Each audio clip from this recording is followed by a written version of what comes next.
الحمد لله وحده والصلاة والسلام على من لا نبي بعده. أعوذ بالله من الشيطان الرجيم. بسم الله الرحمن الرحيم. ألا إن أولياء الله لا خوف عليهم ولا هم يحزنون. صدق الله العظيم. قابل احترام بزرگوں اور دوستوں،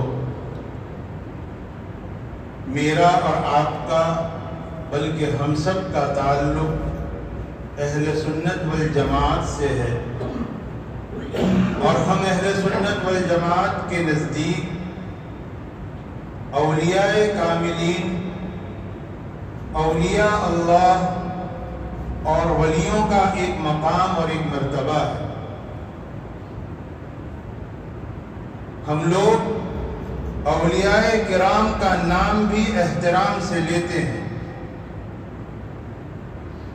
ہم سب کے دلوں میں اللہ والوں کی اور اولیاء کرام کی محبت بھری ہوئی ہوتی ہے. ہمارے قلوب ان اولیاء اللہ کی محبتوں سے آباد ہوتے ہیں. ہمارے دلوں میں ان اولیاء اللہ کی، ان اللہ والوں کی جو محبت ہوتی ہے، اس محبت کی بنیادی وجہ یہ ہے کہ ہمارے دل میں اس بات کا استحضار ہے، ہمیں اس بات کا خیال ہے کہ آج ہم تک جو دین و ایمان پہنچا ہے، آج ہم اللہ اور اس کے رسول صلی اللہ علیہ وسلم کو جو جانتے اور مانتے ہیں، اس ہمارے اللہ اور اس کے رسول صلی اللہ علیہ وسلم کو جاننے اور ماننے میں ان اولیاء کرام کا کردار رہا ہے کہ آپ علیہ السلام سے دین صحابہ نے لیا، صحابہ سے دین جو ہے وہ تابعین تک منتقل ہوا، تابعین سے تبع تابعین تک منتقل ہوا، اور ان سے بزرگان دین اور اولیاء کرام تک منتقل ہوا، اور اولیاء کاملین اور اولیاء کرام سے واسطہ در واسطہ ہوتے ہوئے یہ دین و ایمان مجھ تک اور آپ تک آ کر پہنچا ہے. اس بات کا استحضار ہمارے دلوں میں ہے، اس لیے ہم اولیاء اللہ کا نام بھی احترام سے لیتے ہیں. ہمارے قلوب ان اولیاء اللہ کی محبتوں سے بھرے ہوئے رہتے ہیں.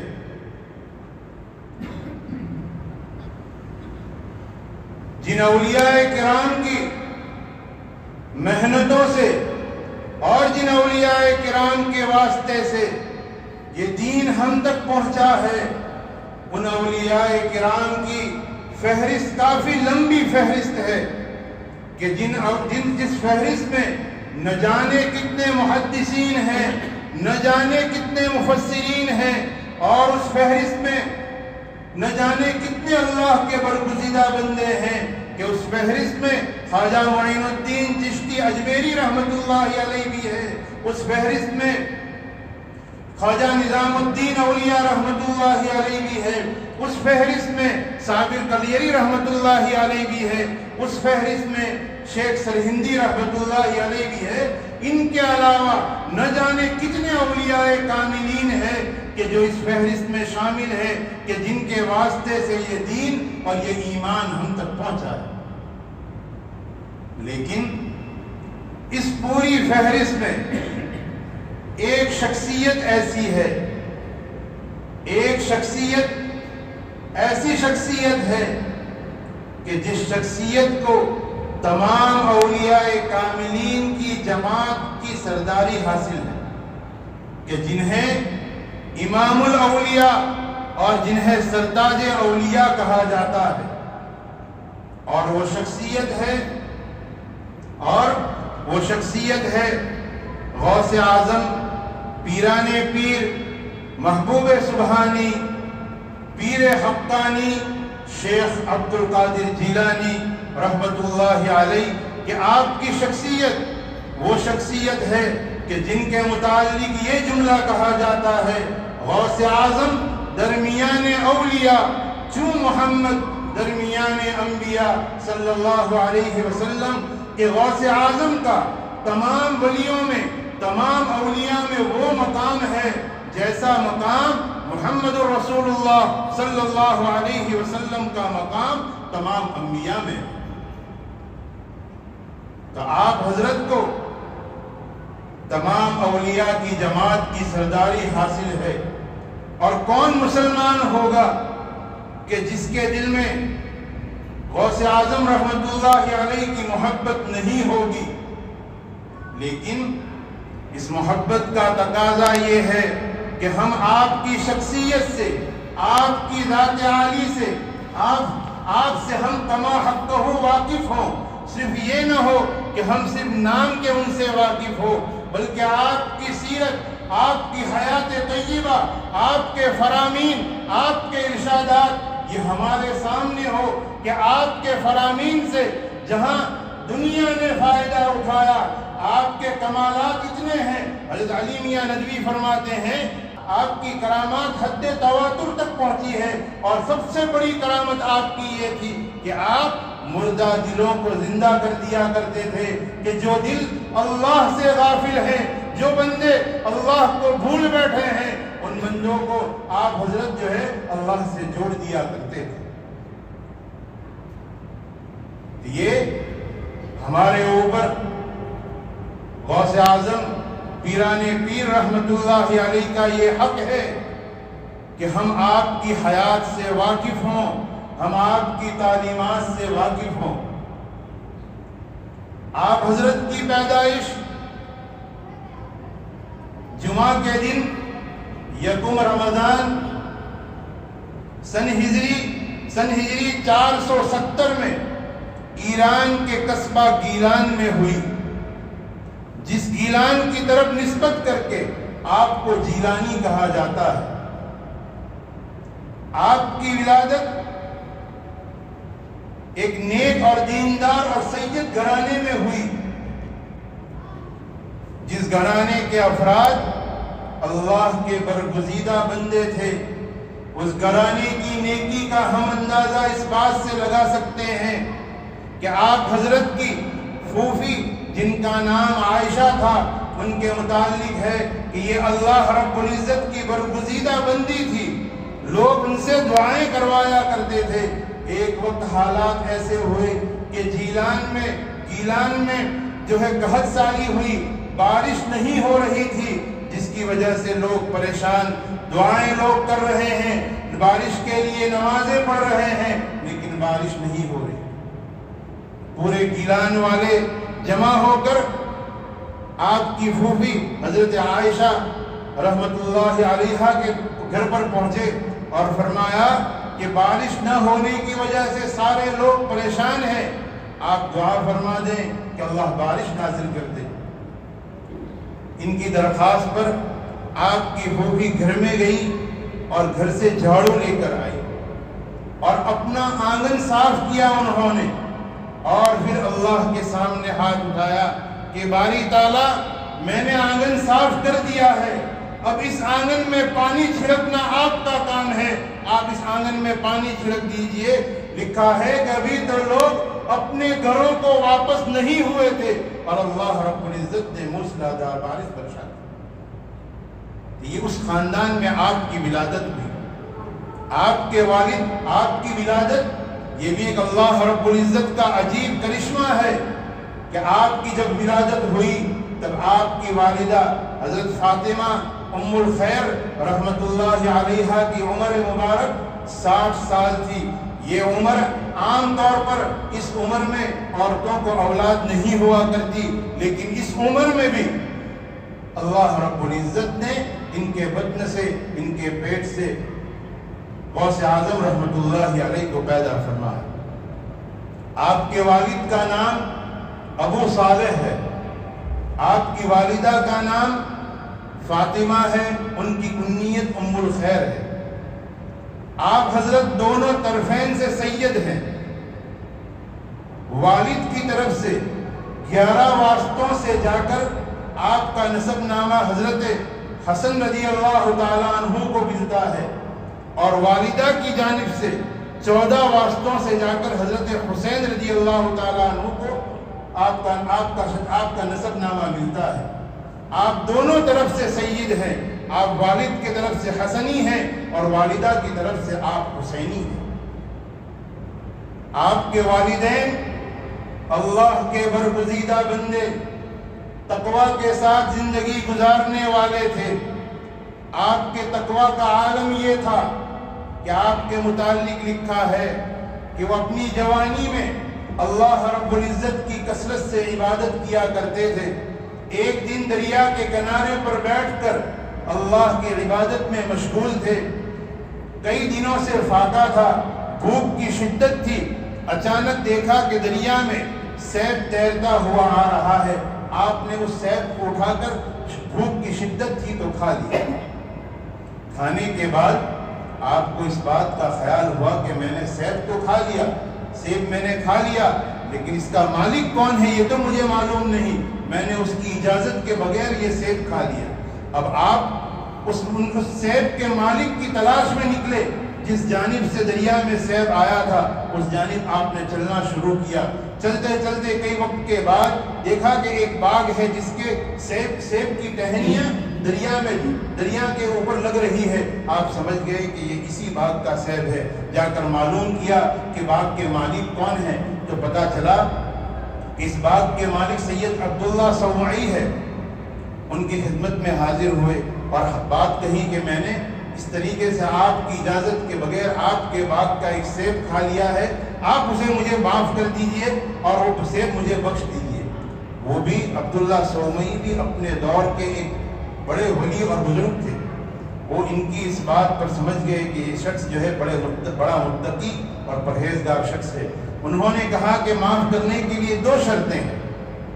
پہلی شرط تو یہ ہے کہ آپ میرے یہاں پر اتنی مدت تک باغ کی خدمت کریں گے، اور دوسری شرط وہ مدت ختم ہوگی اس کے بعد میں آپ کو بتلاؤں۔ چنانچہ انہوں نے قبول کر لیا۔ انہوں نے سوچا کہ اس دنیا میں اس مشقت کے بعد اگر یہ سیب معاف ہو جاتا ہے تو بڑی بات ہے، ورنہ اس سیب کا اگر اس حساب آخرت میں مجھ سے لے لیا گیا میں کیا جواب دوں گا۔ آپ نے قبول فرما لیا کہ مجھے منظور ہے۔ آپ خدمت کرتے گئے، جب وہ مدت ختم ہوئی آپ واپس حاضر ہوئے کہ میرا وقت ختم ہوا۔ انہوں نے کہا کہ اب دوسری شرط یہ ہے کہ میری ایک بیٹی ہے جو پیر سے لنگڑی ہے، ہاتھوں سے لونجی ہے، آنکھوں سے نابینا ہے، کانوں سے بہری ہے، تمہیں اگر یہ سیب معاف کروانا ہے تو تمہیں میری اس بیٹی سے نکاح کرنا۔ تو ابو صالح رحمت اللہ علیہ، چونکہ ان کے دل میں تو طلب تھی کہ سیب جو بغیر اجازت کے کھایا ہے اس کی معافی چاہیے، انہوں نے قبول فرما لیا، نکاح ہو گیا۔ جب رات میں حجرے میں گئے تو دیکھا کہ وہاں تو ایک خوبصورت عورت بیٹھی ہوئی ہے۔ آپ فوراً واپس باہر نکل گئے اور آ کر کہا عبداللہ سومعی سے کہ آپ نے تو جو اوصاف بیان کیے تھے اندر تو کوئی اور ہے۔ انہوں نے کہا کہ نہیں، میں نے جو اوصاف بیان کیے تھے وہ بالکل درست کیے تھے، وہ میری بیٹی ہی ہے، آپ کی بیوی ہی ہے۔ میں نے جو کہا تھا کہ وہ پیروں سے لنگڑی ہے اس لیے کہ اس نے کبھی آج تک گناہ کی طرف قدم نہیں اٹھائے۔ میں نے جو کہا کہ وہ آنکھوں سے اندھی ہے اس نے کبھی آج تک غیر محرم کو دیکھا نہیں۔ میں نے کہا ہاتھوں سے لونجی ہے، اس نے آج تک کبھی اپنے ہاتھوں سے کوئی گناہ کیا نہیں۔ یہ اس وجہ سے میں نے کہا تھا کہ یہ پیروں سے لنگڑی ہے، ہاتھوں سے لونجی ہے اور آنکھوں سے نابینا ہے، یہ میری بیٹی ہی ہے اور یہ تمہاری بیوی ہے۔ حضرت شیخ غوث اعظم رحمت اللہ علیہ کے والدین کا تقویٰ کا یہ عالم تھا کہ والد ایک سیب کی معافی کے لیے اتنی مشقت انہوں نے برداشت کی، اور والدہ کا یہ حال ہے کہ جنہوں نے کبھی کسی گناہ کی طرف قدم نہیں بڑھایا، جنہوں نے کبھی کسی گناہ کی طرف ہاتھ نہیں بڑھایا، جب ایسے ماں باپ ہوں، جب ایسے والدین ہوں تو حق ہے کہ ان کے یہاں پیران پیر غوث اعظم رحمت اللہ علیہ جیسی شخصیت ہی پیدا ہو۔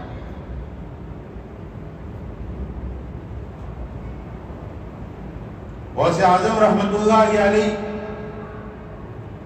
رمضان میں پیدا ہوئے۔ آپ کے متعلق لکھا ہے کہ رمضان میں سحری کے وقت سے لے کر افطاری تک آپ دودھ نہیں پیتے تھے، اپنی والدہ کا دودھ نہیں پیتے تھے۔ جب دوسرا سال آیا، پہلی رمضان پہلے سال تو آپ کی ولادت ہوئی، جب دوسرا رمضان آیا بادل کی وجہ سے چاند لوگ نہیں دیکھ پائے، لوگوں نے تحقیق کی کہ جاؤ فاطمہ، حضرت فاطمہ سے پوچھ کر آؤ کہ عبد القادر نے دودھ پیا ہے یا نہیں پیا ہے۔ تو معلوم کیا تو پتہ چلا کہ دودھ نہیں پیا۔ لوگوں نے سمجھ لیا کہ چاند ہو گیا۔ جب لوگوں نے تحقیق کی تو بات ثابت ہوئی کہ ہاں آج چاند ہو چکا ہے۔ تو غوث اعظم رحمۃ اللہ علیہ کی شخصیت ایک باکمال شخصیت ہے۔ آپ جب آپ کی عمر مبارک، بعضوں نے لکھا ہے کہ 5 سال کی ہوئی تب آپ کو مکتب میں پڑھنے کے لیے بھیجا گیا۔ استاد نے کہا پڑھو بسم اللہ الرحمن الرحیم، آپ نے پڑھنا شروع کیا بسم اللہ الرحمن الرحیم اور پڑھتے گئے، الف لام میم سے پڑھتے گئے۔ آپ 18 پارے مکمل کرنے کے بعد خاموش ہوئے۔ استاد کو بھی تعجب ہوا کہ یہ کیسے؟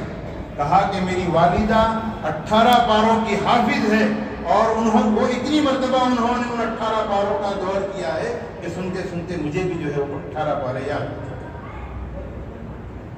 5 سال کی عمر میں آپ کے والد کا انتقال ہوا۔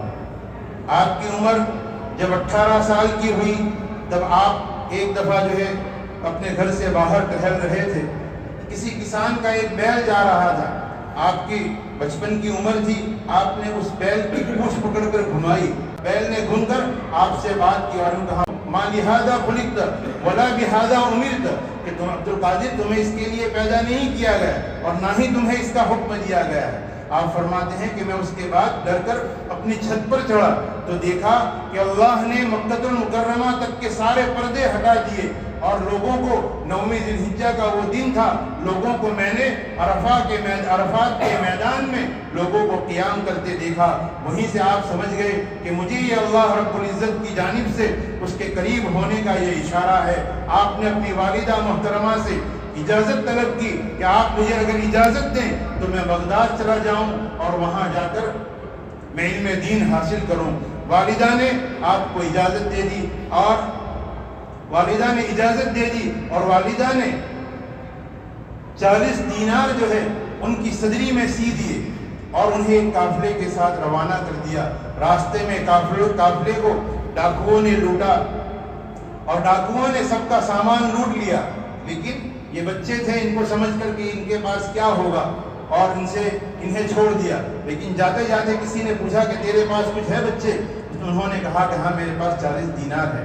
اس نے سمجھا کہ ایسے ہی کہہ رہے ہیں۔ دوسرا آیا، اس نے پوچھا، آپ نے یہی جواب دیا۔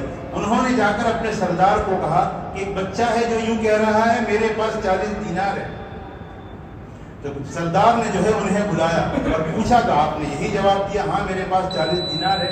پوچھا کہاں ہے؟ کہا کہ میری صدری میں میری والدہ نے سی دیے ہیں۔ صدری جب ادھیری اور کھولی گئی تو دیکھا کہ اس میں سے 40 دینار تھے۔ اس سردار نے کہا کہ بچہ تم جانتے ہو کہ ہم ڈاکو ہیں، ہم نے سب کا سامان لے لیا ہے، تم چاہتے، ہم کو تو پتہ بھی نہیں چلا، تم چاہتے تو یہ اپنے 40 دینار بچا سکتے تھے، تم نے کیوں نہیں بچائے؟ انہوں نے کہا کہ میں جب گھر سے نکلا تھا تب میری والدہ نے مجھے نصیحت کی تھی اور میں نے اپنی والدہ سے وعدہ کیا تھا۔ میری والدہ نے نصیحت کی تھی کہ بیٹا زندگی میں کبھی جھوٹ نہیں بولنا، اور میں نے والدہ کی اس بات کو قبول کیا تھا۔